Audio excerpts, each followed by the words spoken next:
بسم الله الرحمن الرحيم. عن زيد بن أرقم رضي الله تعالى عنهما قال قال رسول الله صلى الله تعالى عليه وسلم إني تارك فيكم ما إن تمسكتم به لن تضلوا بعدي أحدهما أعظم من الآخر كتاب الله حبل ممدود من السماء إلى الأرض وعترتي أهل بيتي رواہ الترمذی۔ نبی کریم صلی اللہ علیہ وسلم نے ارشاد فرمایا، میں تم میں ایسی چیز چھوڑنے والا ہوں کہ اگر تم اسے پکڑے رہو گے تو ہرگز گمراہ نہ ہوگے۔ ان میں سے ایک دوسرے سے بڑی ہے اور وہ اللہ کی کتاب ہے، گویا وہ ایک رسی ہے جو آسمان سے زمین تک لٹکی ہوئی ہے، اور دوسری میری عطرت یعنی میرے اہل بیت ہیں۔ دوستو، نبی کریم صلی اللہ علیہ وسلم نے دین کے کچھ ضابطے اور اصول بیان کر دیے ہیں جن کو قرآن کریم نے بہت واضح کیا، اور پھر اس کے بعد اہل بیت نے اس پر عمل کر کے دکھایا، اور امت کو ہمیشہ اختلافات سے دور رکھا اور اختلافات سے نکالا۔ قرآن کریم نے صحابہ اور اہل بیت کی محبت کا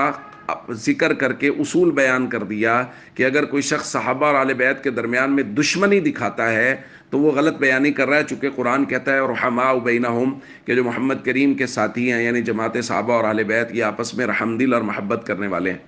اگر کوئی آدمی کہتا ہے یہ آپس میں دشمنیاں تھیں تو نعوذ باللہ وہ قرآن کا انکار کرے گا۔ اس لیے ہمیں قرآن کے اس اصول کی روشنی میں صحابہ اور اہل بیت کے تعلقات کو دیکھنا ہے۔ ہاں، غلط فہمی ہو سکتی ہے، تو بھائی غلط فہمی تو دو نبیوں کے درمیان میں ہو گئی تھی، تو غلط فہمی اور چیز ہے، خدا نخواستہ دشمنی اور چیز ہے۔ حضرت موسیٰ اور حضرت ہارون دونوں وقت کے نبی ہیں، اور غلط فہمی کی بنیاد پہ حضرت موسیٰ علیہ السلام حضرت ہارون کے ساتھ جھگڑ رہے ہیں، تو غلط فہمی ہو سکتی ہے، آپ اس کو دشمنی سے تعبیر نہیں کر سکتے۔ بالکل ایسے ہی صحابہ اور اہل بیت کے درمیان میں کسی جگہ پر اگر کوئی مسئلہ ہے تو وہ غلط فہمی کی بنیاد پر ہے، چونکہ قرآن کہہ چکا ہے کہ وہ آپس میں رحم دل ہے۔ اور پھر اہل بیت نے ان اصولوں پر مہر لگا دی ہے کہ جب حضرت حسن رضی اللہ تعالیٰ عنہ نے سیدنا امیر معاویہ رضی اللہ تعالیٰ عنہ کے ہاتھ پر بیعت کی تو سارا مسئلہ حل ہو گیا۔